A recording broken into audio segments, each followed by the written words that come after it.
ప్రపంచ శాంతి కోసం ధ్యాన మహాయజ్ఞం తిరుపతిలో జరుపుకోబోతున్నాం. రెండవది మరి దాని సందర్భంగా మనం 40 డేస్ 40 మాస్టర్స్ అని ఈ కార్యక్రమాన్ని చేసుకుంటున్నాం. ముందుగా సన్నాహకంగా ఈ కార్యక్రమానికి ఈ రోజు విచ్చేశారు మనకి జి శ్రీనివాసరావు గారు నెల్లూరు నుంచి. వారు గత 19 సంవత్సరాలుగా విశేషంగా ధ్యాన సాధన చేస్తూ వారు ఏదైతే ఏ జ్ఞానాన్ని అయితే పొందారో దానిని విశేషంగా అందరికీ పంచుతూ ఎంతో అద్భుతంగా వారు మరి విశేషంగా ప్రయాణం చేస్తున్నారు. మరి వారి యొక్క జ్ఞానాన్ని ఈ రోజు వారి మాటల్లో తెలుసుకుందాం. వెల్కమ్ సార్, నమస్తే.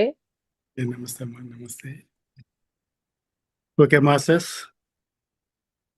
ముందుగా మనందరి గురువు అయినటువంటి బ్రహ్మర్షి సుభాష్ పత్రిజీ పాదపద్మములకు ప్రణమిల్లుతూ ఈనాటి సెషన్ని ప్రారంభించుకుందాం. తిరుపతిలో జరుగుతున్నటువంటి 2వ ధ్యాన మహాయజ్ఞానికి, అలాగే ప్రపంచ శాంతి కోసం జరుగుతున్న ఈ బృహత్ ప్రయత్నాన్ని కాంక్షిస్తూ దీనికోసంగా జరుగుతున్నటువంటి ప్రతి నిత్యము ధ్యానము జ్ఞానము ఈ కార్యక్రమానికి విచ్చేసి ఉన్నటువంటి జ్ఞానాభిలాషులందరికీ ఆత్మపూర్వక ప్రణామాలు అర్పిస్తూ ఈనాటి సెషన్ ప్రారంభించుకుందాం. ఓకే మాస్టర్స్, ఈ రోజున మీ అందరికీ నన్ను మేడం గారు పరిచయం చేశారు. ఈ పరిచయ కార్యక్రమం అనేది ఈ భూమి మీదకి మనం వచ్చినప్పుడే జరుగుతుందండి. వాస్తవానికి ఇది ఎలా జరుగుతుంది అని అంటే, ముందుగా మనం జన్మ తీసుకున్నప్పుడు మన తల్లి మనకి తండ్రిని పరిచయం చేస్తుంది. ఇదిగో నాన్న, మీ నాన్న అని. అంటే మనకి అమ్మ చెప్తే తప్ప మన నాన్న ఎవరో మనకి తెలియదు వాస్తవానికి. అలాగే కొద్ది సంవత్సరాలు 3 ఏళ్ళు 4 ఏళ్ళు గడిచిన తర్వాత తండ్రి మనకి గురువుని పరిచయం చేస్తాడు. అంటే తద్వారా స్కూల్లో చేర్పించి తద్వారా గురువుని పరిచయం చేస్తాడు. తల్లి తండ్రిని పరిచయం చేసింది, తండ్రి గురువుని పరిచయం చేశాడు. మరి గురువు ఎవరిని పరిచయం చేయాలి అని అంటే దైవాన్ని పరిచయం చేయాలి. అయితే ఈ పరిచయ కార్యక్రమం ఇలా ఈ అధునాతన యుగంలో జరుగుతున్నదా అని అంటే జరగడం లేదు అని చెప్పొచ్చు. ఎందుకనంటే తల్లి మనకి తండ్రిని పరిచయం చేసింది, కానీ తండ్రి గురువుని పరిచయం చేశాను అని అనుకుంటున్నాడే కానీ ఆయన ఎటువంటి గురువుని మనకు పరిచయం చేశాడు అని అంటే కేవలం అక్షర జ్ఞానాన్ని నేర్పేటువంటి గురువుని మాత్రమే మనకు పరిచయం చేయగలుగుతున్నారు ఈనాటి నవీన యుగంలో.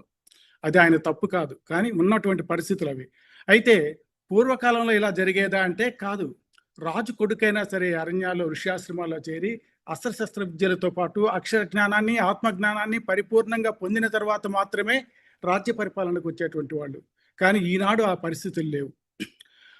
అలాంటి పరిస్థితుల్ని సరిచేయడానికి వచ్చినటువంటి మహానుభావుడే బ్రహ్మర్షి సుభాష్ పత్రిజీ. ఓ తండ్రి చేయలేని పనిని గురువుగా తన భుజస్కంధాల మీద వేసుకొని ప్రపంచవ్యాప్తంగా నిద్రిస్తున్న ఆత్మల్ని జాగృతం చేస్తూ దాదాపుగా 35 దేశాలని ధ్యానం అని కలవరించేలా చేశాడు. ఆ మహానుభావానికి మనం ఏమిచ్చినా రుణం తీర్చుకోలేము. అయితే ఈనాడు తిరుపతిలో జరుగుతున్నటువంటి ఈ జ్ఞాన మహాయజ్ఞానికి మనం అందరం కూడా దిగ్విజయంగా జరగాలని ఆశిస్తూ, అయితే ఈ యాగం గురించి జరుగుతున్నది కాబట్టి ఈ మహాజ్ఞాన యజ్ఞానికి మనం కొంత అసలు ఏంటి యజ్ఞాలు అని ఇంట్రడక్షన్ చెప్పుకుందాం. యాగం అన్నది కర్మయోగానికి, యోగం అన్నది జ్ఞానయోగానికి సంబంధించినవి. అయితే వీటి గురించి పూర్వకాలంలో మహారాజులు అశ్వమేధ యాగాలు, రాజసూయ యాగాలు, అనేక యాగాలు చేస్తున్నారు. అయితే అవన్నీ కూడా దాదాపుగా హింసతో కూడినటువంటి యజ్ఞాలు. అప్పటి నుంచి ఇప్పటి వరకు కాలాలు మారుతున్నా, యుగాలు గడుస్తున్నా కూడా ఈ చర్చ జరుగుతూనే ఉంది. ఏది గొప్పది, హింసా యజ్ఞం గొప్పదా, అహింసా యజ్ఞం గొప్పదా, ఈ రెండింటి మధ్య తేడా ఏంటి అనేది అప్పటి నుంచి కూడా జరుగుతున్నటువంటి చర్చే. అయితే దీని గురించి కేవలం మన అభిప్రాయమో ఇంకొకరి అభిప్రాయమో కాకుండా మహర్షులు ఏమైనా మాట్లాడి ఉన్నారా వీటి గురించి, ఏది గొప్పది అనేది? అలాగే ఎలా వస్తుంది అని అంటే, ఈయన చాలా పేద కుటుంబం, తన కొడుకు కోడలు భార్యతోటి ధ్యానం చేస్తూ కేవలం తనకి లభించినటువంటి గింజలు, పొలాల్లో ఏరుకున్నటువంటి గింజలతోటి జీవితం సాగిస్తూ ఉంటాడు. అలాంటి టైంలో ఒకరోజు, అప్పటికి 15 రోజులు అయి ఉంటుంది వాళ్ళు భోజనం చేసి, వాళ్ళకి ఆ రోజున కొద్దిగా ఎక్కువగా దొరుకుతాయి. వాటిని పిండి చేసి ఆ పేల పిండిని నలుగురు పంచుకొని భుజించే టైంకి ఒక అతిథి వస్తాడు ఇంటికి. అతిథి వచ్చి ఆకలితో ఉన్నానండి, నాకు ఏదైనా పెట్టండి అని అంటే ఆయనకున్న దాన్ని ఇవ్వబోతాడు. ఇస్తే అది భోంచేసిన తర్వాత నాకు ఇంకా ఆకలి తీరలేదు అని అంటే నలుగురు కుటుంబ సభ్యులు నలుగురు తమ తినబోతున్న దాన్ని ఆయనకి అతిథికి ఇస్తారు.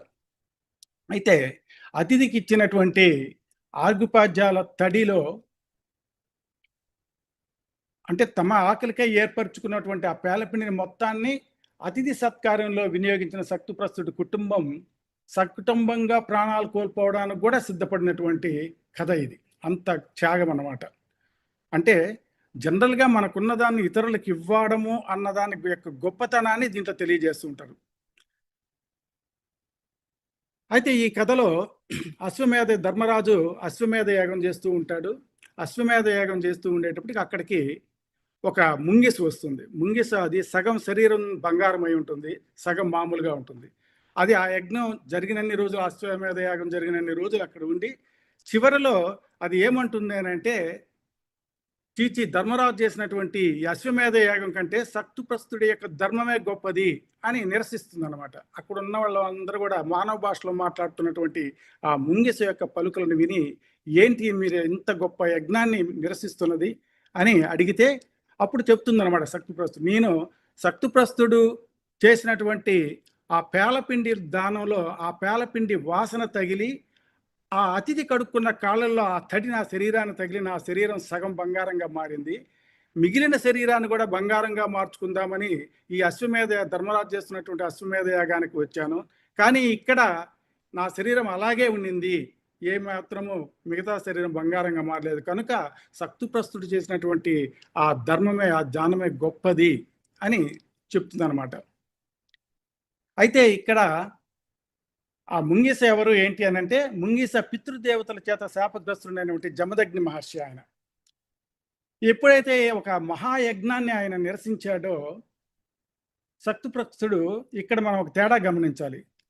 కేవలం పేలపిండిని అతిథికి సత్కారానికి వినియోగించి ఆయన ఆకలి తీర్చినటువంటి శక్తిప్రస్తుడి కుటుంబం మొత్తం కూడా బ్రహ్మలోకానికి సజీవంగా వెళ్తుంది సశరీరంతో. అలాగే అశ్వమేధ యాగం చేసినటువంటి ధర్మరాజు సశరీరంగా స్వర్గానికి మాత్రమే చేరగలిగాడు. అయితే ఇక్కడ తేడా ఏంటి అని అంటే, మనం చేస్తున్నటువంటి ప్రతి పని కూడా అద్భుతమైనటువంటి ఫలితాలను ఇస్తూనే ఉంటుంది. మనం కోరినా కోరకపోయినా మనం చేస్తున్నటువంటిది ఫలితాలను మాత్రం ఇస్తూనే ఉంటుంది.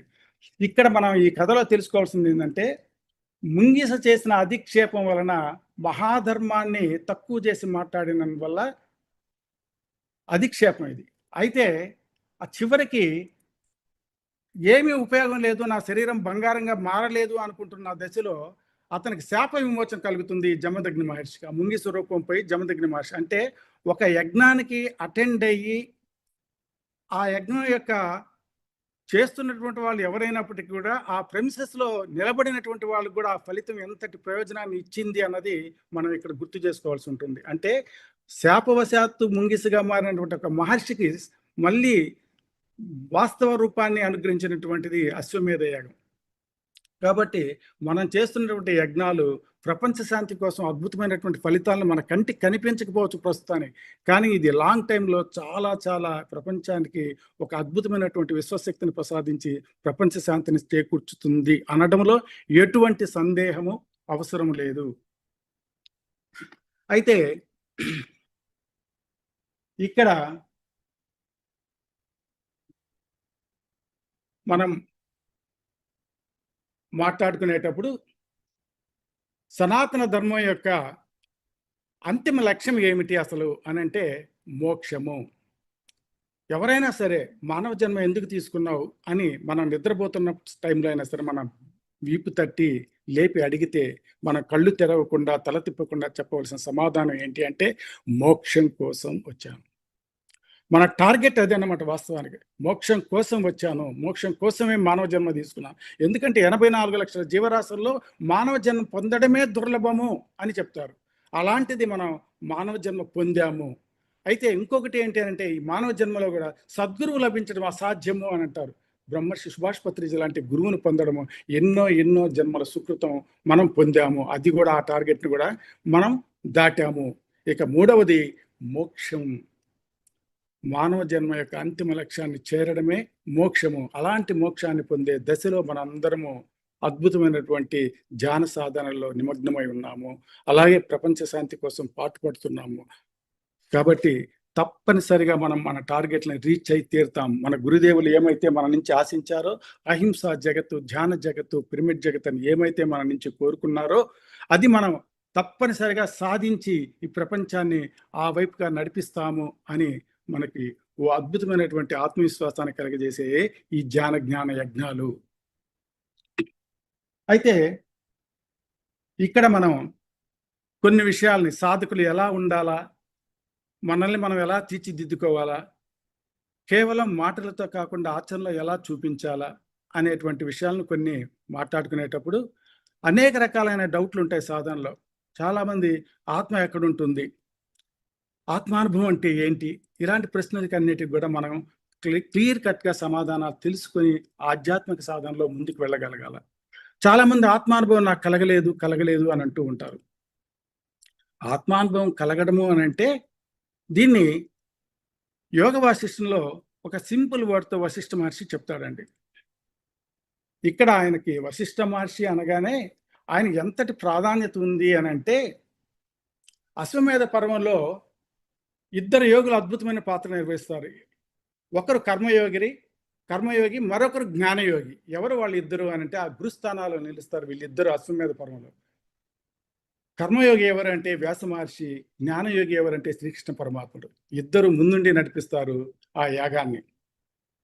అలాంటి మహర్షులు చేసినటువంటి యజ్ఞాలని ఈనాడు మన అధునాతన యుగంలో ధ్యాన జ్ఞాన మహాయజ్ఞాలుగా నిర్వహించుకుంటూ గురుదేవులు చూపిన బాటలో మనం పయనిస్తూ ప్రపంచ శాంతి కోసం పాటుపడుతున్న మన జీవితాలు ధన్యం ధన్యం ధన్యం.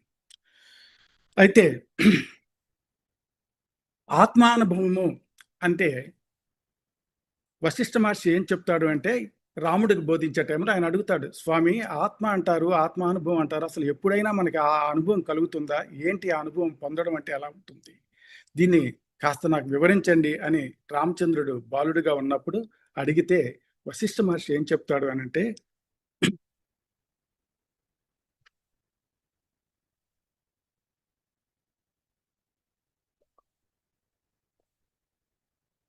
రామ, భూగర్భంలో జలం ఉంది, గోవు పొదుగులో పాలున్నాయి. భూగర్భంలో జలం ఉంది, గోవు పొదుగులో పాలున్నాయి. చెరకు రసంలో తీపుంది, సముద్ర జలంలో ఉప్పుంది. చూడండి ఎలా పోల్చి చెప్తున్నాడు. భూగర్భంలో జలం ఉంది, గోవు పొదుగులో పాలున్నాయి, చెరుకు రసంలో తీపుంది, సముద్ర జలంలో ఉప్పుంది. ఇవన్నీ నాలుక చివర తగలగానే ఓ మధురమైన అనుభూతికి లోనవుతున్నావా లేదా? ఖచ్చితంగా లోనవుతున్నాం. మరి ఆ అనుభూతిని ఇది తీయగా ఉంది, ఇది ఉప్పగా ఉంది, ఇది కారంగా ఉంది, ఇది చేదుగా ఉంది అని అనుభూతిని పొందుతున్నది ఎవరు? ఆత్మ కాదా? ఇది ఆత్మానుభవం కాదా?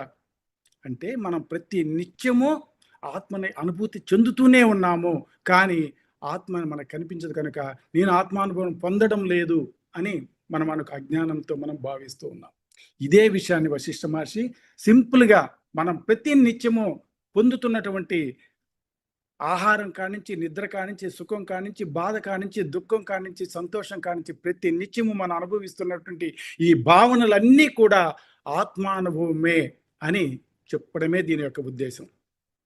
అంటే ప్రత్యేకంగా పొందేది కాదది. ప్రతి నిత్యము ఆత్మ మనతోటే ఉంది. మనం అనుభవిస్తున్న ప్రతిదీ ఆత్మ యొక్క అనుభవమే. అయితే ఆత్మ ఎక్కడుంటుంది? ఈ ప్రశ్నకి ఆ మహానుభావుడు చెప్తున్న సమాధానం ఏంటి అనంటే, పాలు అంతటా వ్యాపించి, అంతర్గతంగా వ్యాపించి ఉన్నట్టుగా నెయ్యి పాలల్లో అంతర్గతంగా ఎలా వ్యాపించి ఉందో అలాగే దేహమంతటా వ్యాపించి ఉంది ఆత్మ. చాలా మంది చెప్తుంటారు సూక్ష్మ రూపంలో, అంగుళీ రూపంలో తిరుగుతూ ఉంటుంది, లేక నుదుటిన జ్యోతిలా వెలుగుతూ ఉంటుంది, హృదయ కుహరంలో ఎడం వైపున దాగుంటుందో లేకుండా కుడివైపున ఉంటుంది అని చెప్తూ ఉంటారు చాలా మంది. కానీ సాక్షాత్ వశిష్ఠ మహర్షి ఏం చెప్తున్నాడు అంటే దీనికి సమాధానం, దేహం అంతటా వ్యాపించి ఉంది. పాలల్లో నెయ్యి అంతర్గతంగా ఎలా ఉంటుందో అలాగే ఆత్మ దేహమంతటా వ్యాపించి ఉంది రామ. అలాగే దేహమంతటా మాత్రమే కాదు, బయట కూడా వ్యాపించి ఉంటుంది. అంటే మన లోపల ఉన్నటువంటి ఆత్మ మనం అనుకుంటున్నాం మన శరీరంలో మాత్రమే దాగి ఉంది. శరీరంలో మాత్రమే కాదు, శరీరం బయట కూడా వ్యాపించి ఉంది. అంటే ఇదే విశ్వాత్మ. ఈ ఆత్మ దేహం అంతటా మాత్రమే కాక బయట కూడా వ్యాపించి ఉంది. ఎలా వ్యాపించి ఉంది అనంటే, ఓ రత్నంలో కాంతి ఆ గది నిండా ఎలా వ్యాపిస్తుందో ఆ కాంతి, అలాగే కాంతి రత్నమా అంటే కాదు. పని రత్నమే కాంతి అంటే కాదు. కాంతి వేరు, రత్నం వేరు. అలాగే ఈ శరీరం వేరు, ఆత్మ వేరు. కేవలం శరీరంలో మాత్రమే ఉంది అనుకుంటున్న ఈ ఆత్మ విశ్వమంతా వ్యాపించి ఉంది అని చెప్తున్నాడు మహానుభావుడు వశిష్ఠ మహర్షి. అయితే ఈ విశ్వమంతా వ్యాపించి ఉన్న ఈ ఆత్మని మనం ఏమనుకుంటున్నాము, ఎలా బయటికి ఎలా వ్యాపించింది, దేహంలో నుంచి బయటికి అంతర్గతంగా ఉన్న ఈ ఆత్మ బయటికి ఎలా వ్యాపించి ఉంది అని అంటే, దానికి స్పష్టమైన ఉదాహరణ ఏంటి అంటే, మనం వాడే ప్రతి మాట, నేను తిన్నాను, నేను పనుకున్నాను, నేను సంపాదించాను, నేను చదివించాను, నేను కట్టాను, నేను కొన్నాను, నేను అమ్మాను. మనం వాడుతున్న ప్రతి పదంలో నేను నేను అన్నది ముందు చేర్చి మాట్లాడుతూనే ఉన్నాము. ఈ నేను ఎవరు అంటే, ఈ మేనులో ఉన్న ఈ నేనే విశ్వాత్మ. ఈ ఆత్మే నేను నేను అని తనను తాను బయటికి సైతం వ్యక్తపరచుకుంటూ ఉంది. ఇదే దేహం నుంచి బయట ఆత్మ ఎలా వస్తుంది అంటే, ఈ నేను అన్న దాని నుంచే బయటకు వ్యక్తం అవుతుంది అని వశిష్ఠ మహర్షి మనకి బోధిస్తున్నాడు. అయితే ఇక్కడ మనం సాధన చేస్తూ ఉంటామండి. పత్రిసారి చెప్పాడు, శ్వాస మీద ధ్యాస. శ్వాస మీద ధ్యాస అని ఆయన కేవలం ధ్యాసని మాత్రమే చెప్పి వదిలేశాడు. ధ్యానం అని కూడా చెప్పాలి వాస్తవానికి. ఆయన ఎంత జాగ్రత్తగా వాడాడు ఆ పదం అంటే, శ్వాస మీద ధ్యాస. ధ్యానం అన్నాడంటే అనలేదు. మరి అంత జాగ్రత్తగా వాడిన ఆ పదం యొక్క అర్థం ఎంత లోతైనది అని అంటే, ఆ ధ్యాస మొదటి దశలో అది ధ్యాసే, కానీ రెండవ దశకి వెళ్ళేటప్పటికి ధ్యాస కాస్త ధ్యానంగా మారుతుంది. ధ్యానం కాస్త తీవ్ర స్థాయికి పెరిగే కొంది తపస్సుగా మారుతుంది. ఇదే ధ్యానం యొక్క ప్రయాణం. అయితే మన పెద్దవాళ్ళు కూడా, పూర్వీకులు కూడా మనకి ధ్యానాన్ని పరిచయం చేసి ఉన్నారు. కానీ ఎలా పరిచయం చేశారంటే మనకు అది తెలియదు అప్పట్లో. వాళ్ళు ఏం చెప్పేవాళ్ళు, ప్రతిసారి ఒక మాట, అరే ఏది చేసినా ఏకాగ్రతగా చెయ్యి, ఏకాగ్రతగా చెయ్యి అని చెప్పేవాళ్ళు. ఏంటి ఆ ఏకాగ్రత అంటే, ఇప్పుడు మన పెద్దవాళ్ళని కానీ ఎవరైనా చదువుకునే వాళ్ళు కానీ ఏకాగ్రత అంటే ఏంటంటే, తెలుగులో అడిగితే ఇంగ్లీష్లో కాన్సన్ట్రేషన్, ఇంగ్లీష్లో కాన్సన్ట్రేషన్ అంటే ఏంటంటే తెలుగులో ఏకాగ్రత అని చెప్పేస్తారు. అసలు ఆ ఏకాగ్రత యొక్క అర్థం ఏంటి, ఎంత సూక్ష్మంగా మనకు అందించి ఉన్నారు అని అంటే, ఏకాగ్రత అని అంటే దీన్ని విడదీస్తే అగ్రభాగంలో ఏకము చేయడమే ఏకాగ్రత. అగ్రభాగం, అగ్రభాగంలో నాసికాగ్రం అంటే భూమధ్యం. భూమధ్యంలో ఏకము చేయడమే ఏకాగ్రత. ఏమి ఏకం చేయాలి, ఇది సెకండ్ పాయింట్.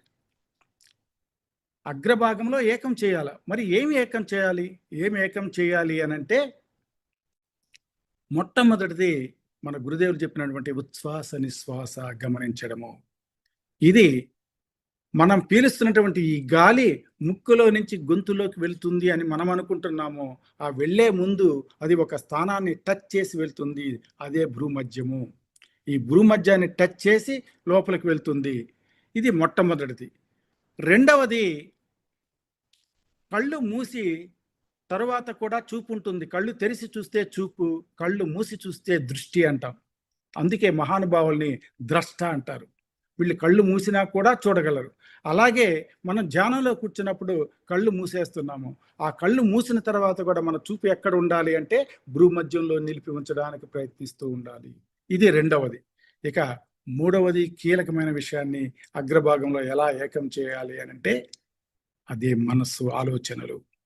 ఆలోచనలు ఎప్పుడైతే కళ్ళు మూసుకున్నామో, కళ్ళు తెరిచి మాట్లాడుతున్నంతసేపు మనలో ఆలోచనలు కలగవు. వాస్తవానికి ఒక చెప్పేది వింటూ ఉంటాం.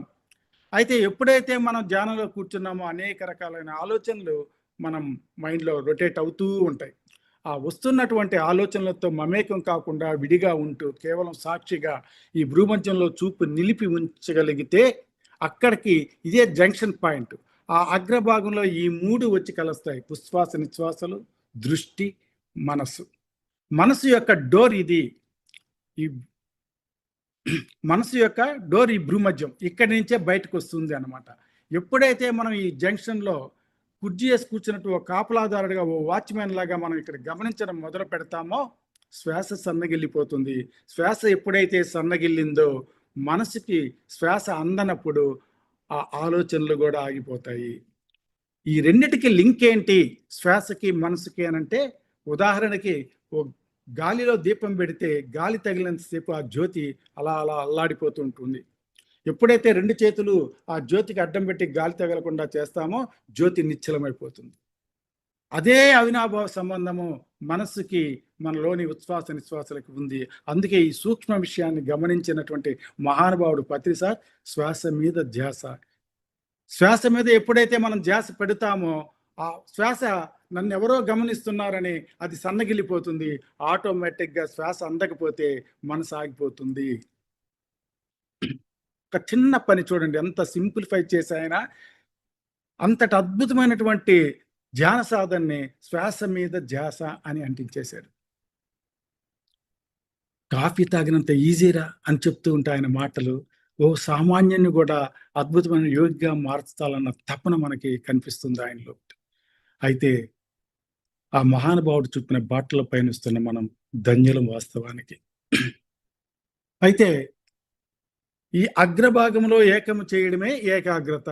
ఎప్పుడైతే మనం మన పిల్లలకి ఇది బోధిస్తామో, సక్రమంగా అవగాహన కలిగిస్తామో, ఈ భూమధ్యంలో చూపు నిలపగలుగుతామో, అది అంత ఈజీ అయింది కానప్పటికీ అది వెళ్ళిపోతూ ఉంటుంది. మనం తీసుకొచ్చి అక్కడ నిలిపి ఉంచడానికి ప్రయత్నిస్తూనే ఉండాలి. ఎప్పటి వరకు అని అంటే నీ చూపు పొమ్మన్న అక్కడి నుంచి కదలినప్పుడు నువ్వు 50% మార్క్స్ వేసుకోవచ్చు ఆధ్యాత్మిక సాధనలు. ఎవరిని అడగాల్సిన అవసరం లేదు. నీ జ్ఞానం కుదిరిందా కుదరలేదా ప్రశ్నే కూడా లేదు. నీ చూపు అక్కడ నిలబడింది అంటే అది ఏకదృష్టి. ఆ చూపుకి ఎంత పవర్ వస్తుంది అంటే కళ్ళతో చూస్తే ఆ గ్లాస్ కూడా పగిలిపోవాలి. టేబుల్ మీద నుంచి గ్లాస్ను కూడా జరపవచ్చు, అద్భుతాలను క్రియేట్ చేయవచ్చు. అంతటి అద్భుతమైనటువంటి అంత శక్తి మనం లోపల దాగి ఉంది. దాన్ని వెలికి తీయడమే ధ్యానం యొక్క లక్ష్యము. అయితే ఓ పాజిటివ్ ఎనర్జీని ఓ యోగి క్రియేట్ చేయగలడు. ధ్యానంలో కూర్చున్నాము అని అంటే మన లోపల నుంచి ఓ గోల్డెన్ కలర్ తీగలుగా వైబ్రేషన్స్ మనకు కంటికి కనిపించకపోయినప్పటికీ బయటకు ప్రవహిస్తూ ఉంటాయి మన దేహం నుంచి. చాలామంది ముసలి వాళ్ళు అంటుంటారు, నేను ఎన్నో ఓల్డ్ ఏజ్ హోమ్లో క్లాసులు చెప్పాను. వాళ్ళు ఎలా ఉంటారు అని అంటే, మా జీవితం ఇంకా అయిపోయింది, ఇంకేముంది, సాధించేది ఏమీ లేదు, జీవితం అంతా అయిపోయింది, మా పిల్లలు మమ్మల్ని చూడలేదు, మా పిల్లలకు కూడా మేము పనికి రాకుండా అనాథాశ్రమాల్లో వచ్చి కూర్చున్నాము అని ఒక బాధాకరమైన స్థితిలో ఉన్నటువంటి ఆ వృద్ధులకి ఏం చెప్పేవాడిని అంటే, మీ వల్ల ఈ ప్రపంచానికి చాలా ఉపయోగం ఉంది అనేవాడిని. మా వల్ల ఏం ఉపయోగం, మా పిల్లలకే మేము ఉపయోగపడలేదు, మమ్మల్ని పనికిరాని వాళ్ళగా వృద్ధాశ్రమాల్లో చేర్చారు అని బాధపడేవాడు. కానీ ఎలాంటి ఉపయోగం ఉంది మీ వల్ల అని అంటే నేనేం చెప్పేవాడిని అంటే, మీకు ఇంట్లో కూడా ఈ అవకాశం లేదు, అద్భుతమైన అవకాశం. మీకు ఇక్కడ కూర్చుంటే టైం టు టైం టిఫిన్ పెడుతున్నారు, మధ్యాహ్నం భోజనం పెడుతున్నారు, మీరు పనుకోవడానికి అకామిడేషన్ చూపిస్తున్నారు. మీరు చేయవలసిందల్లా ఓ చెట్టు కింద కూర్చొని అక్కడ ఆ తోటలో మీరు తిరుగుతున్నటువంటి పరిసరాల్లో ఉన్నటువంటి చెట్ల కింద కూర్చొని ధ్యానం చేయండి. మీ నుంచి అద్భుతమైనటువంటి ఒక పాజిటివ్ ఎనర్జీ వైబ్రేషన్స్ బయటికి రావడం ప్రారంభమవుతుంది. ఆ వైబ్రేషన్స్, ఆ ఎనర్జీ తగిలినటువంటి ప్రతి జీవి అద్భుతంగా ఎదిగి తీరుతుంది. మరి ప్రపంచం ఎందుకు మారదు? మీ వల్ల ఒక దీపం వెలిగిస్తే ఆ దీపం కాంతి ఆ పరిసర ప్రాంతాలంతా వ్యాపిస్తుంది. అలాగే మీరు ఓ స్ట్రీట్ లైట్స్ లాగా ఇక్కడ కూర్చొని ధ్యానం చేస్తున్నారు అని అంటే మీ నుంచి వచ్చేటువంటి ఆ పాజిటివ్ ఎనర్జీ ప్రపంచాన్ని మారుస్తుంది. అంటే మీరు ప్రపంచానికి ఎంతగా ఉపయోగపడుతున్నారో చూడండి. మీరేమనుకుంటున్నా, మా జీవితాలు అయిపోయాయి, వయసు అయిపోయింది, ఇంకా కాటికి కాళ్ళు చాచుకున్నాము, వెళ్ళిపోయే దశలో ఉన్నాం, మేము ఎవ్వరికి ఉపయోగపడము అనుకుంటున్న స్థితిలో మీరు ప్రపంచాన్ని మార్చగల శక్తి మీ లోపల ఉంది, మీరు ఇంకా ఎంతో ఉపయోగపడచ్చు ప్రపంచానికి అని చెప్తే వాళ్ళ కళ్ళల్లో ఒక అద్భుతమైన ఆనందాన్ని చూసేవాడిని. వాళ్ళ జీవితం పట్ల ఆశ చిగురించేది. అంటే మేము కూడా ఈ ప్రపంచానికి ఉపయోగపడతామా అనేటువంటి ఆశ వాళ్ళ లోపల చిగురించేది. అయితే ప్రపంచం మన నుంచి ఎదురు చూస్తూ ఉందండి, ఎంతో ఆశిస్తూ ఉంది. మనం చేయాల్సిన పని ఎంతో ఇంకా మిగిలే ఉంది. గురుదేవులు మన మీద అద్భుతమైనటువంటి బాధ్యతల్ని అప్పగించి వెళ్ళాడు. ఆ బాధ్యతలు నెరవేర్చాలి, ముందుకు పోవాలి అని అంటే అద్భుతమైనటువంటి పాజిటివ్ ఎనర్జీ ఎంతో అవసరమైనటువంటి స్థితిలో ఉన్నాం. రాబోయేటువంటి 5 ఏళ్లలో చాలా కీలకమైన చిల్లర లేదు అంటే, సార్ ఎందుకు సార్ ఫోన్‌పే చేయండి అనండి. అంటే డబ్బు అవసరం లేదు. జేబులో మనం కరెన్సీ పెట్టుకొని తిరగాల్సిన రోజులు పోయాయి. అలాగే ప్రతి వ్యవస్థ మారుతూ ఉంది. విద్యారంగం కావచ్చు, ఆర్థిక రంగం కావచ్చు, వ్యాపార రంగం కావచ్చు, ప్రతి రంగము మార్పుకు లోనయ్యే తీరుతుంది. అందుకే ఆయన మహానుభావుడు చెప్తాడు, పాఠాలు ఉండవు, పాఠశాలలు ఉండవు. భవిష్యత్తులో పాఠాలు ఉండవు, పాఠశాలలు ఉండవు. Already online classes. ఆధ్యాత్మికతలో కూడా మనం జూమ్ క్లాసెస్కి వచ్చేసి ఉన్నాం. ఎంత ఈజియెస్ట్ మెథడ్స్కి వచ్చి ఉన్నామో చూడండి, ఎంత టెక్నాలజీని వాడుకుంటున్నామో చూడండి. అలాగే అద్భుతమైనటువంటి ఈ పాజిటివ్ ఎనర్జీని ప్రపంచవ్యాప్తంగా ఉన్నటువంటి ధ్యాన యోగులందరినీ ఆన్లైన్లో కలిపే గ్రూప్ సెషన్స్ జరుగుతున్నాయి. అంటే మన ఎనర్జీని ఏకీకృతం చేస్తున్నాము. ఖచ్చితంగా ఈ గ్రూప్ సెషన్స్లో అందరూ ధ్యానంలో పార్టిసిపేట్ చేసి తీరాలా. మన వంతు కర్తవ్యాన్ని మనం చేసి తీరాల్సిందే. అదేముందులే కళ్ళు మూసి కూర్చుంటే ఏమొస్తుందిలే, ఆ తెల్లవారుజామున ఎందుకు లేవాలా అని పాలుమాలి బద్దకించి అశ్రద్ధ చేయడం అన్నది తగదు. మన వల్ల ఎన్నో జరగాల్సిన అద్భుతమైన కార్యాలు ఇంకా మిగిలి ఉన్నాయి అన్న స్పృహను మనం కలిగి ఉండాల్సిందే. అయితే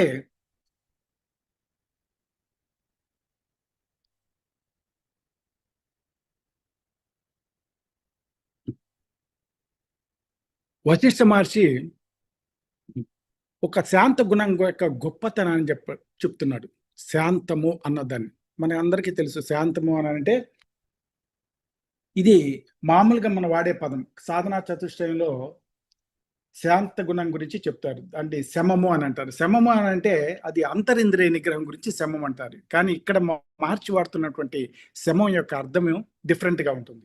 ఈ శమం ఏంటి అని అంటే ఆయన చెప్తున్నాడు, రామ పరమశ్రేయసైన మోక్షం ఈ శమం వల్లనే లభిస్తుంది. ఒక విధంగా చూస్తే ఈ శమానికి ఆ పరమపదానికి భేదమే లేదు. ఈ శమమే పరమపదం. శమమే శివుడు, శమమే శాంతి. భ్రాంతిని పోగొట్టేది శమమే. ఈ శమాన్ని సాధించిన వాడికి రాగద్వేషాలు, కోపతాపాలు ఉండవు. వాడికి శత్రువులు కూడా మిత్రులు అవుతారు. హృదయంలో శమం అనేది వికసిస్తే వాడు విష్ణుమూర్తితో సమానుడవుతాడు. త్రిలోక ఐశ్వర్యం వల్ల కూడా కలగని ఆనందం ఈ శమం వల్ల కలుగుతుంది. రకరకాల తృష్ణలు, మనోవ్యాధులు ఇలాంటివన్నీ కూడా నశించిపోతాయి. హృదయంలో శమం వికసించిన వాడికి ఒక అపూర్వమైన ఉత్సాహం పొంగుకొస్తూ ఉంటుంది. శమం కలవాడికి ఆత్మతత్వం అనాయాసంగా అవగతమవుతుంది. శమం గుణం హృదయంలో సరిగ్గా గాని స్థిరపడితే క్రూర మృగాలు కూడా వాడిని సొంత తల్లిని విశ్వసించినట్లుగా విశ్వసిస్తాయి. చూడండి ఈ శమం యొక్క, ఈ శాంత గుణం యొక్క గొప్పతనం ఎలా చెప్తున్నాడు.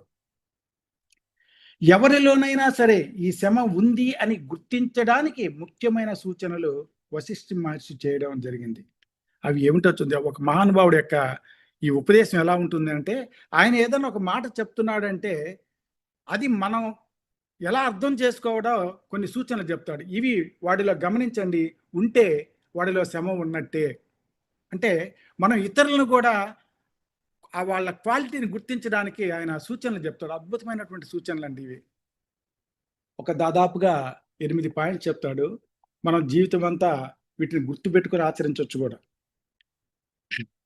మొట్టమొదటిది, ఇష్టం ఉన్నవి లేనివి, పనికొచ్చేవి పనికిరానివి, మంచివి చెడువి, ఇలాంటి వాటిని వేటికైనా సరే విన్నా, ముట్టుకున్నా, చూసినా, తిన్నా, వాసన చూసినా, ఏ రకంగా వాటిని అనుభవించినా సరే వాడికి సంతోషము కలగకూడదు, దుఃఖము కలగకూడదు. అలా ఎవడైనా ఉన్నాడు అంటే అట్టి వాటిలో శమ ఉన్నట్టు లెక్క. అంటే మనకి ఏదైనా ఇష్టం అయినది తిన్నాం అనుకో ఆనందం వచ్చేస్తుంది. ఇష్టం లేని పట్ల అది ఒక రకమైనటువంటి ఏహీభావం కలుగుతుంది.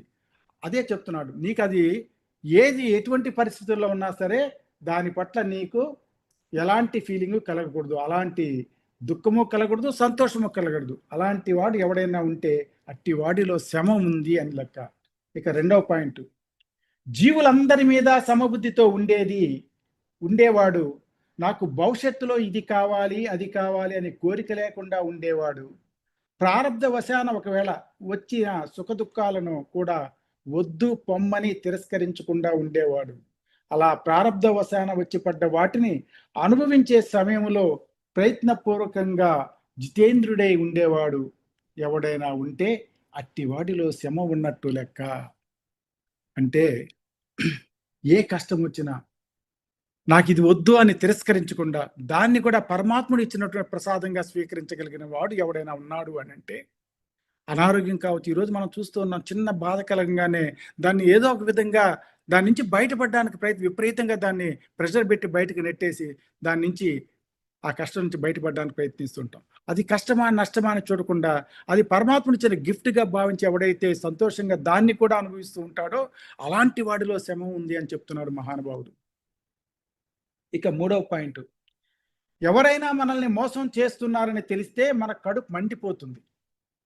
కానీ ఒక్కొక్కసారి ఆ మంటను బయట పెడితే బాగుండదని పైకి మాత్రం చల్లగా ఉంటూ ఉంటాం. అంటే మాస్క్ వేసుకొని నటిస్తూ ఉంటాం.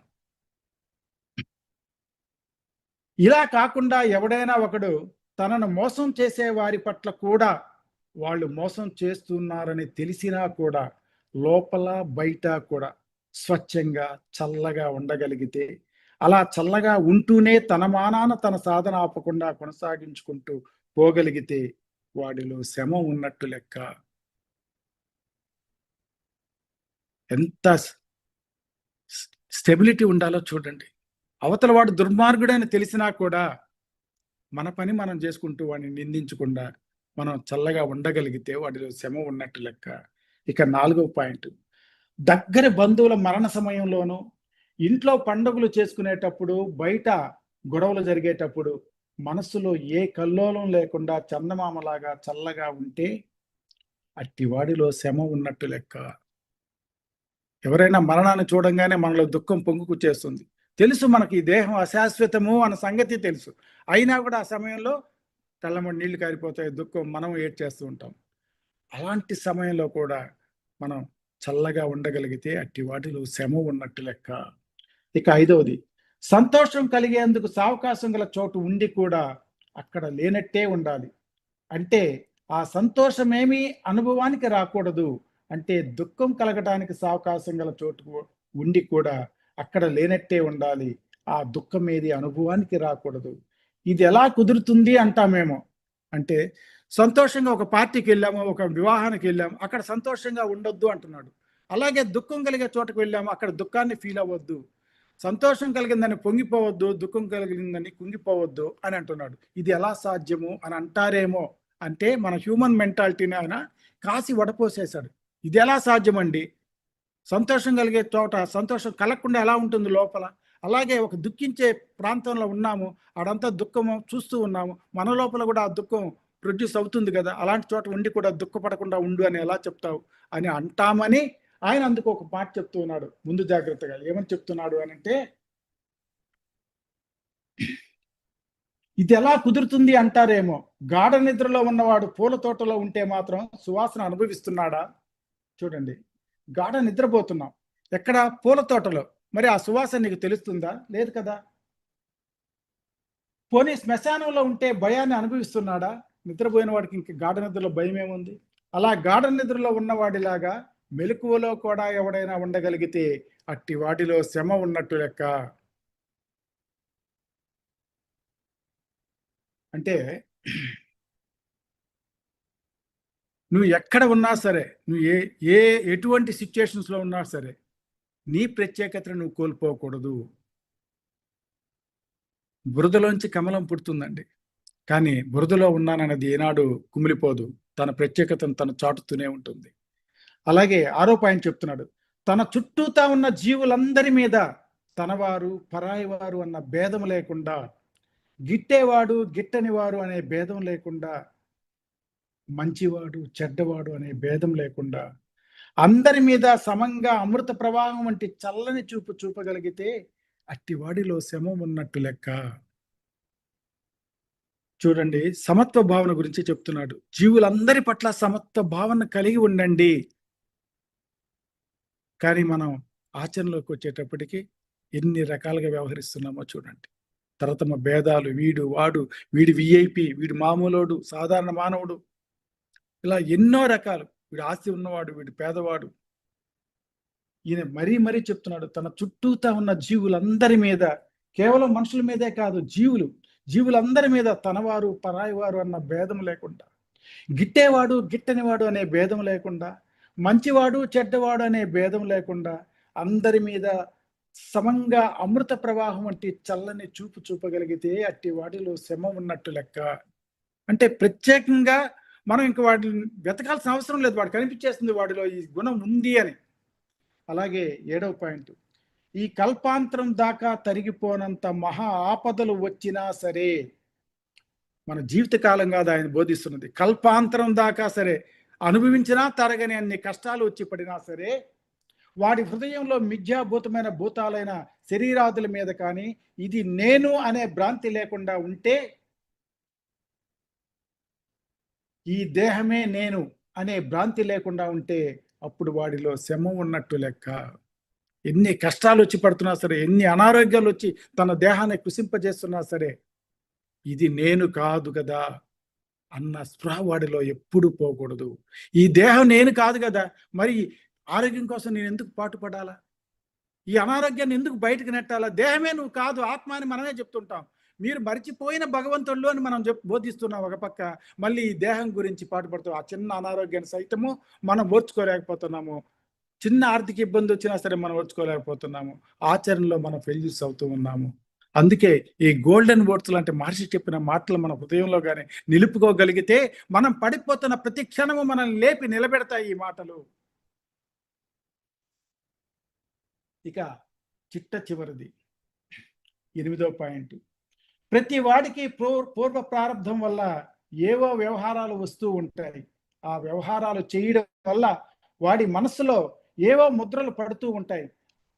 ఆ ముద్రలు పడని వాడు ఎవడైనా ఉంటే అట్టి వాడిలో శ్రమ ఉన్నట్టు లెక్క. ప్రారంభవశాన మనం చేసినటువంటి పూర్వ కర్మల వల్ల కొన్ని మనకు వ్యవహారాలు అంటుకుంటూ ఉంటాయి. కానీ అవి తామరాకు మీద నీటి బొట్టులాగా భావిస్తూ వెళ్ళిపోయే వాడికి ఏమీ అంటకుండా ఉండేవాడు, అట్టి వాడిలో శ్రమ ఉన్నట్టు లెక్క. ఈ విధంగా శాంతులైన వారి లక్షణాలు చెప్పడం ద్వారా శ్రమ యొక్క నిర్వచనం చేస్తున్నాడు వశిష్ఠ మహానుభావుడు, వశిష్ఠ మహర్షి. చూడండి ఎంతటి అద్భుతమైనటువంటి గోల్డెన్ వర్డ్స్ని మనకి ఆ మహానుభావుడు మనం ఎలా ఉండాలో నిర్వచించి చెప్పాడు. మరి ఇంతటి అద్భుతమైనటువంటి మాటలు మన జీవితం అంతా గుర్తుపెట్టుకుంటే అనారోగ్యం వస్తే భయపడతామా? అలాగే సంపద కోసం పాకులాడతామా? అలాగే కుటుంబ సంబంధ బాంధవ్యాలలో ఏదైనా తారతమ్యాలు వస్తే కుంగిపోతామా? మరి ప్రతి నిత్యము అనుక్షణము మనకి ఇవి లేపి నిలబెడుతూ ఉంటాయి ఆధ్యాత్మిక మార్గంలో పడిపోకుండా. ఎంతటి బలాన్ని ఇస్తాయో చూడండి మాటలు.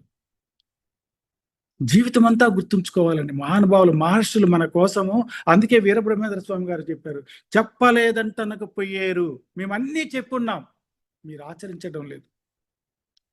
ఈ రోజున మన మహర్షులు చెప్పినటువంటి మాటలను వదిలేసి ఫారిన్ మాస్టర్స్ ఎవరో ఇంగ్లీష్ వాడు ఏదన్నా బుక్ రాసి అంటే వాడి గురించి గొప్పగా చెప్పుకుంటూ ఉన్నాం. ఏది చెప్పిన ఆధ్యాత్మికతలో కూడా ఫారిన్ కల్చర్ని అలవాటు చేసుకోవడానికి మనం తాపత్రయపడుతున్నాము. అందుకే మహానుభావులు మేము చెప్పలేదా?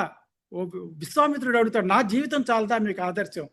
నేను ఎన్నిసార్లు పడిపోయిన ప్రతిసారి లేచి నిలబడ్డానే, నా జీవితం చాలదా మీకు? ఇంకొకరు కానీ మనకేంటంటే పొరిగింటి పుల్లకూర చాలా ఇష్టం. మన మహానుభావులు చెప్పింది మాత్రం వదిలేసాము. ఫారినర్స్ ఎవరన్నా చెప్పిందో లేకుంటే ఇంగ్లీష్ బుక్లో ఏదైనా చెప్తే దాన్ని గోల్డెన్ వర్డ్స్గా పెద్దగా ఆయన చెప్పాడు.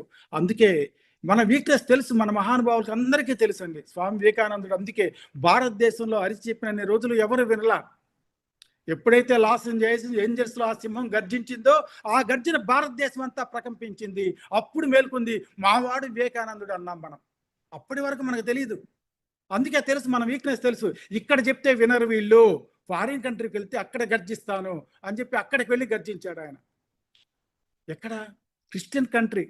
అక్కడ అడిగారు ఇంటర్వ్యూలో, స్వామి మీరు వచ్చిందే ఇక్కడ క్రిస్టియన్ కంట్రీ, ఇది హిందూ దేశం కాదు, ఇక్కడికి వచ్చి కూడా మీరు మీ హిందూ మతం గురించి గొప్పగా మరి చెప్తూ ఉంటే ఇక్కడ ఉన్నటువంటి ఈ మతస్థులు మిమ్మల్ని కుర్చీలెత్తి కొట్టడానికి వచ్చారు కదా, మీకు అప్పుడు ఏమనిపించింది అని అడిగారు ఆయన్ని. అంటే తిట్టారు కదా అంటే, కొట్టలేదని సంతోషపడ్డాను అన్నాడు. మరి కొట్టుంటే అన్నాడు, చంపలేదని సంతోషపడతాను అన్నాడు. మరి చంపి ఉంటే పరమాత్ముడి కోసం ప్రాణాలు వదిలేని తృప్తిగా వదిలేస్తాను శరీరాన్ని అన్నాడు. మరి అంతటి మహానుభావులు చూపినటువంటి ఆదర్శ మార్గాన్ని మనం ఎందుకు మర్చిపోతూ ఉన్నాం? అల్పమైన వాటి కోసం పాకులాడుతున్నాము, శాశ్వతమైన వాటిని మర్చిపోతూ ఉన్నాము. చిన్న చిన్న వాటి కోసం మనం అద్భుతమైనటువంటి ఆధ్యాత్మిక శక్తిని వినియోగించేస్తూ ఉన్నాము. బొట్టు బొట్టు బొట్టు వేస్తే ఒక గ్లాస్ నీళ్ళు అవ్వడానికి ఎంత టైం పడుతుందండి. అలాగే మనం చేస్తున్నటువంటి గంట అరగంట ధ్యానం జీవితం అంతా చేస్తే ఎంత సంపాదించగలం ధ్యానం, ఎంత ధ్యాన శక్తిని పొందగలం? కేవలం జస్ట్ ఒక చిన్న అనారోగ్యానికో చిన్న ఆర్థిక ఇబ్బందులకో ఆ ధ్యాన శక్తిని వాడేసి కూర్చొని నాకు ఇది కావాలా అని చెప్పేసి సంకల్పించేస్తున్నాం. ఆ సంకల్పం నెరవేరుతుంది. డెఫినెట్ గా మనం ఏది కోరితే అది తెచ్చుకోగలిగిన అనుభవించగలిగిన కెపాసిటీ మనకు ఉంది. కానీ ప్రతి ధ్యానికి ఖర్చు అవుతుంది. ఆ ఖర్చు ఏ రూపంలో ఖర్చు అయిపోతుంది అంటే మన ఎనర్జీ ఖర్చు అయిపోతుంది. మన ఇంట్లో స్విచ్ వేసామండి, ఫ్యాన్ తిరుగుతుంది, స్విచ్ వేసాము, ఏసీ చల్లగా ఉంది, ఎండాకాలం హ్యాపీగా ఉన్నాం. కానీ నెలాఖరులో 4,000 బిల్లు వచ్చింది. బిల్లు రాగానే 4,000 వచ్చిందే, నేను ఒక్క ఫ్యానే మా ఇంట్లో ఉండేది, ఒక్క ఫ్యాన్కే 4,000 అని అంటాం. కానీ స్విచ్ చేయగానే ఫ్యాన్ మాత్రమే తిరిగింది, మీటర్ కూడా తిరిగింది. ఈ విషయం ఎప్పుడు గుర్తొస్తుందంటే నెలాఖరులో గుర్తొస్తుంది, బిల్లు వచ్చిన తర్వాత. అలాగే మనం మన ధ్యాన శక్తిని, ఆధ్యాత్మిక శక్తిని దేనికి వినియోగించాము అన్నది ఎప్పుడు తెలుస్తుంది అనంటే శరీరాన్ని వదిలిన తర్వాత తెలుస్తుంది. దేనికి మనం చేసిన అద్భుతమైనటువంటి ధ్యాన శక్తిని మనం దేనికి వినియోగించాము.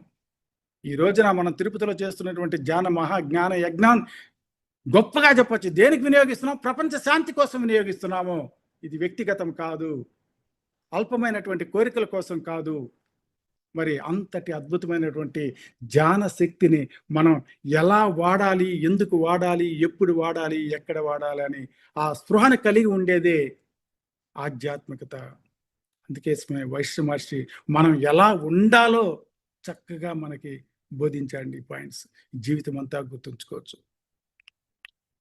ఓకే మాస్టర్స్, ఇంకొక 5 minutes ఏమో ఉన్నట్టుంది. నాకు ఈ అవకాశం ఇచ్చినటువంటి పిఎంసి ఛానల్కి నా ప్రత్యేక ధన్యవాదాలు తెలియజేసుకుంటున్నాను. అలాగే ఈ సెషన్కి హాజరైనటువంటి జ్ఞానాభిలాషులందరికీ కూడా నా ధన్యవాదాలు తెలియజేసుకుంటూ, నాకు ఈ అవకాశం ఇచ్చినటువంటి పిఎంసికి నా ప్రత్యేక కృతజ్ఞత తెలియజేసుకుంటూ, ఎవరైనా ఏదైనా చిన్న డౌట్స్ ఏమైనా ఉంటే అడగొచ్చు. ఇవన్న ఈ 4 minutesలో నేను చెప్పడానికి, క్లారిఫై ఇవ్వడానికి ప్రయత్నిస్తాను. Okay, thank you masters, thank you. Thank you sir, thank you. ఆ వశిష్ఠ మహర్షి ఏదైతే ఇచ్చారో దాన్ని, ఆ జ్ఞానాన్ని చక్కగా మీరు చెప్పారు. ఆ యజ్ఞ ఫలితం అన్నది ఆ ముంగీస రూపంలో ఆ జమదగ్ని మహర్షి, ఇది చాలా సార్ ఎన్నిసార్లు విన్నా అది చెప్పకుండా తక్కువే. ఆ కొంచెం చేస్తేనే ఆ ఫలితం అంత ఉన్నప్పుడు మనం ప్రత్యక్షంగా వెళ్ళి అక్కడ పాల్గొని మన వంతు సహకారాన్ని అందిస్తే ఇంకా ఎంత అద్భుతమైన ఫలితం పొందుతామో కదా. కరెక్ట్. Thank you sir. ప్రతి వాక్కు అది చాలా అద్భుతంగా చెప్పారు. Thank you so much masters. మరి ఎవరైనా మాట్లాడాలనుకుంటే హ్యాండ్ రైజ్ చేయొచ్చండి. ఏమైనా డౌట్లు ఉన్న సెషన్ గురించి? ఎటువంటి సందేహాలు లేకుండా అందరికి చక్కగా క్లియర్ గా చెప్పారు. Thank you so much.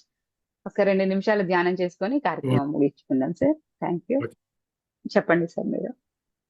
Okay పర్లేదు.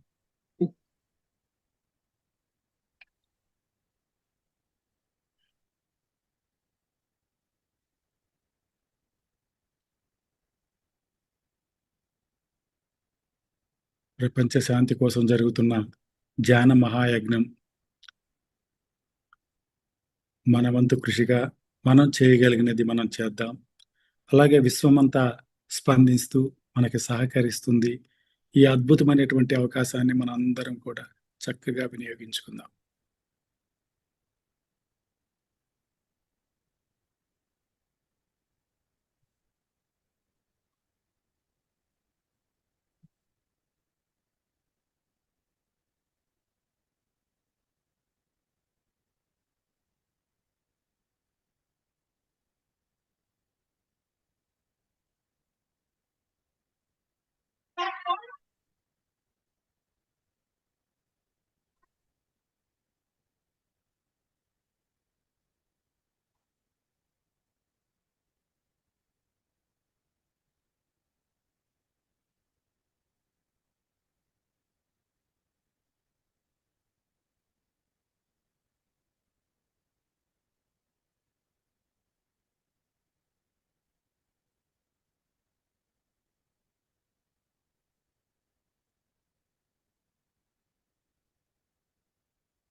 Okay sir, thank you masters. ఏదైతే మనం ఈ రోజు తెలుసుకున్నామో ఆ వశిష్ఠులు వారు చెప్పినది, ఆ 8 సూత్రాలని మనం పాటించి ఆచరించితే అద్భుతమైన ఫలితాలను పొందుతాం. మరి ఇంత జ్ఞానాన్ని ఇచ్చినటువంటి సార్ కి, దీనికి మూల కారణమైనటువంటి మన మహర్షులకి, మన పత్రిజీకి అందరికీ హృదయపూర్వక ధన్యవాదాలు తెలుపుకుంటూ ఈ కార్యక్రమాన్ని ఇప్పటితో ముగించుకొని మరలా సాయంత్రం కలుద్దాం. Same Zoom link. అప్పటి వరకు సెలవు. నమస్తే. సర్వే జన సుఖినో భవంతు. లోకా సమస్త సుఖినో భవంతు.